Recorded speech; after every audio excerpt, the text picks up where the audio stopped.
Senator Kennedy. Thank you, Mr. Chairman.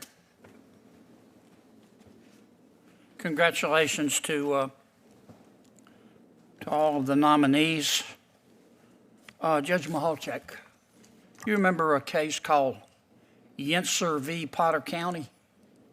I have a recollection that I presided over that case. I don't know if I recall the details of it. Okay, and you were reversed, is that right? I believe that was a case that I issued. I was a magistrate judge in that role and in the referral role on it, and it was reviewed by the district court, yes. And you were reversed, right? I don't recall in that case if the report and the recommendation was adopted in full or not adopted in full, but yes. The higher court said you incorrectly analyzed qualified immunity and you incorrectly cited the 11th Amendment. Do you remember a case called Myers v. Clinton County Correctional Facility? I recall that case as well. And you were reversed in that case too, weren't you? I believe it was adopted in part, yes. Do you remember a case called Dennis v. Sheridan? Yes, I believe I recall that case as well. And you were reversed in that case too? I believe that R&R was not adopted in full, correct, yes. Okay, but you were reversed. It was not adopted, yes, Is that by the the same district thing court. as being reversed? It's a different, the district court declined to adopt the report and The higher recommendation court in said full. you were wrong. The district court disagreed with my report, yes. Yeah, okay. Do you remember a case called Shania v.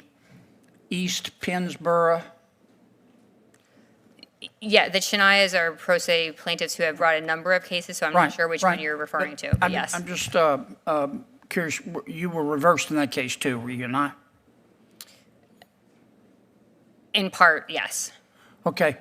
Do you remember a case called Spanier v. Libby? Yes, I do. The president of Pennsylvania State University was convicted of covering up child sex abuse crimes. And you let him go on a habeas corpus petition. And the Third Circuit reversed you, is that right? I directed that a new trial should be held with a different jury instruction, and the Third Circuit disagreed and found that he had received the due process he was entitled to, yes. Well, the Third Circuit said you failed to cite, analyze, or properly apply the relevant case law. You were reversed, right? The Third Circuit reversed my decision, yes. Okay. Do you remember a case called Hassel v. Centric Bank?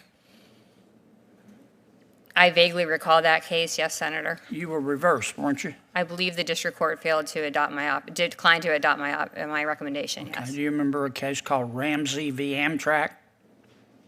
Yes, I do. And the higher court. Today on Voice of the Capitol, Senator John Kennedy brings the heat in a high-stakes judicial confirmation hearing. With a nominee under oath, Kennedy digs into a long and troubling history of court reversals. What does it say about the nominee's legal judgment, and why was this nomination controversial even before it hit the Senate floor? Let's break it down. Do you remember a case called v. Potter County? Kennedy opens with surgical precision, asking the nominee about a case where the court concluded she misapplied both qualified immunity and the 11th Amendment. And that's just the beginning.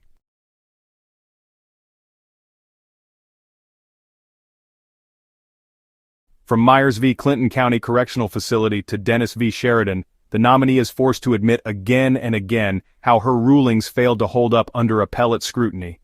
This list is longer than King Kong's arm. Kennedy's list grows. Each name is another case where a higher court said the nominee got it wrong.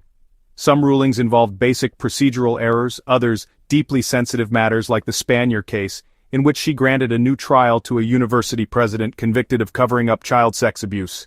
You let him go on a habeas corpus petition and the Third Circuit reversed you.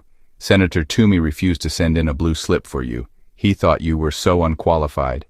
Kennedy doesn't just question the rulings, he questions the entire nomination process. Why, he asks, did Senator Toomey, her home state Republican, refuse to even let her name advance? The nominee offers no clear answers, claiming ignorance about the blue slip blockade and denying any conversation with Toomey. Throughout the hearing, the nominee insists she doesn't recall or simply was reversed in part. Yes, I do. And the higher court reversed you in that case too, didn't they? The district court concluded that I was correct in finding that the petitioner did not pay a filing fee, and where I had recommended that the case be dismissed, he granted the petitioner 30 days to correct that.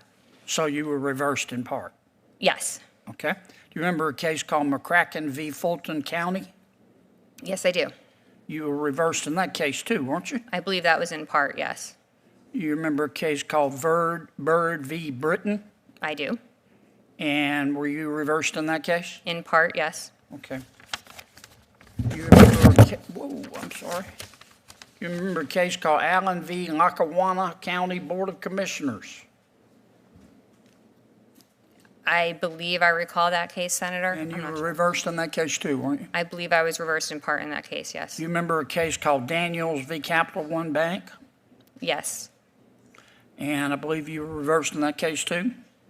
I believe it was, yes, I believe so. Do you remember a case called Downey v. Pennsylvania Department of Corrections? Yes, I recall that case. And were you reversed in that case? Yes, I believe I was. Remember a case called Region v. Wetzel? I vaguely recall that case, yes, sir. And were you reversed by a higher court there too? I believe that our report and recommendation was not adopted in full. Okay, I don't have time to finish this. Kennedy demanded answers and accountability. What happens next?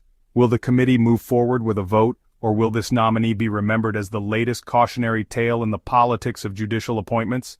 Stay with Voice of the Capitol for continuing coverage. Don't forget to like, comment, and subscribe for more in-depth political analysis straight from the halls of power.